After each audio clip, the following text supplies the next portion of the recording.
बच्चों, आज हम संत काव्य परंपरा के पूरा परिचय के बारे में पढ़ेंगे कि संत काव्य परंपरा क्या है। अधिकांश विद्वानों ने इसके प्रवर्तन का श्रेय कबीर को दिया है, किंतु यह मत निर्भ्रांत नहीं है। संतों में सर्वप्रथम नाम नामदेव का लिया जाता है। संत मत का बीजोपन विट्ठल मत में हुआ है।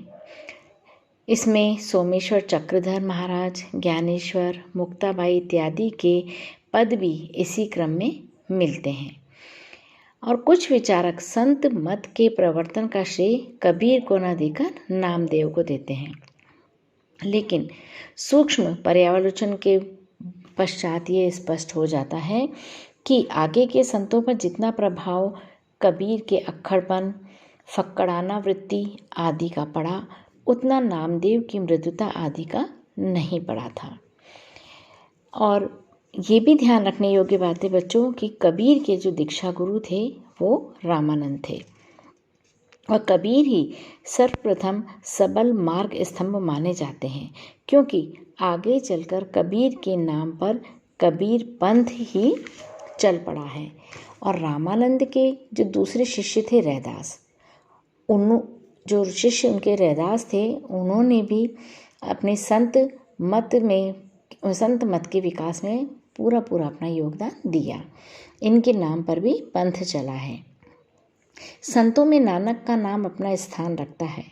सिख पंथ उनकी ही परंपरा का विकास है।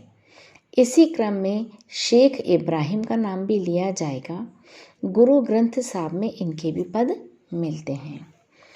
बच्चों, आज हम जो संत काव्य का जो हम पूरा विकास जो देख रहे हैं, उसमें प्रमुख जो कवि हुए हैं उनका परिचय भी हम इसमें देंगे, क्योंकि परवर्ती काल में दादू, मलूकदास, सुंदरदास, बिश्नोई संप्रदाय के जो संस्थापक जम्बदास थे, निरंजनी संप्रदाय के संस्थापक हरिदास थे, संत यारी साहब, संत धरणीदास, सतनामी संप्रदाय के संस्थापक दुलंदास इत्यादि संत हुए हैं। अब इनमें जो प्रमुख संत हुए हैं उनके बारे में हम संक्षेप में पढ़ेंगे। संत मत के तथाकथित प्रवर्तक कबीर का जीवन वृत्त असंदिग्ध नहीं है। ऐतिहासिक मत के अनुसार ये सिकंदर लोदी के समकालीन थे। डॉक्टर माता प्रसाद गुप्त के अनुसार इनका जन्म संवत 1455, लेकिन आचार्य हजारी प्रसाद द्विवेदी के अनुसार संवत 1456 का माना जाता है। व्यक्ति की दृष्टि से यदि हम देखें तो कबीर उदार, संतोषी, स्वतंत्र चेता, निर्भीक, अहिंसा और प्रेम के समर्थक, आडंबरों के तीव्र विरोधी और क्रांतिकारी थे। ये मस्त मौला के साथ साथ फक्कड़ फकीर भी थे। आचार्य द्विवेदी जी के अनुसार वे सिर से पैर तक मस्त मौला, स्वभाव से फक्कड़, आदत से अक्खड़, भक्त के समान निरीह, वेशधारी के आगे प्रचंड, दिल से साफ, दिमाग से दुरुस्त, भीतर से कोमल, बाहर से कठोर, जन्म से अस्पृश्य और कर्म से वंदनीय थे। आचार्य द्विवेदी जी आगे ये भी लिखते हैं कि कबीर ज्ञान के हाथी पर चढ़े थे, पर सहज का दुलीचा डाले बिना नहीं, बल्कि भक्ति के मंदिर में प्रविष्ट हुए थे, पर खाला का घर समझकर नहीं। अब हम रैदास के बारे में भी थोड़ा संक्षेप में परिचय प्राप्त करते हैं। संतों में जो प्रमुख एक कवि हैं रैदास, ये कबीर के गुरु भाई थे। इनकी रचनाओं में हम फारसी का बाहुल्य देखते हैं। रैदासी पंथ इन्हीं के नाम पर चल रहा है। सिख पंथ के प्रवर्तक गुरु नानक में डांट फटकार और अटपटी बानियों का अभाव है। यहाँ भक्तों की सरलता ही मिलती है। उनके उपदेश भी शक्तिशाली हैं। भाषा उनकी खिचड़ी ही कही जाएगी। संत दादू ने दादू पंथ चलाया था। इनकी रचनाओं में भी कबीर की तीव्रता का अभाव है। इनके तर्क बुद्धि पर आधारित नहीं बल्कि हृदय प्रेरित हैं। आचार्य द्विवेदी जी के शब्दों में कहा जाएगा कि दादू को मैदान बहुत कुछ साफ मिला था और उसने उसके मीठे स्वभाव से आश्चर्यजनक असर पैदा किया। यही कारण है कि दादू को कबीर की अपेक्षा अधिक शिष्य और सम्मानदाता मिले। संत कवियों में सुंदरदास, रज्जबदास, यारी साहब, दरिया साहब, पलटू साहब, मलूकदास तथा प्रसिद्ध कवयित्रियों सहजोबाई और दयाबाई, इन्होंने अच्छी रचनाएं की हैं। संतों में एकमात्र सुंदरदास ही ऐसे थे जो शास्त्र ज्ञान से संपन्न थे। संत होकर भी उन्होंने लोक धर्म की मर्यादा कायम रखी। मलूकदास के विश्वासानुसार आत्मज्ञान ही मुक्ति है।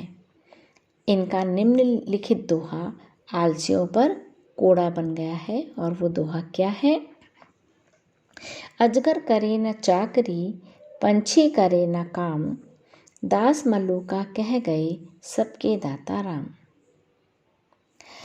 अब हम ये देखेंगे कि जो संत मत है वो भारतीय अद्वैत के साथ ही सूफियों से भी प्रभावित है।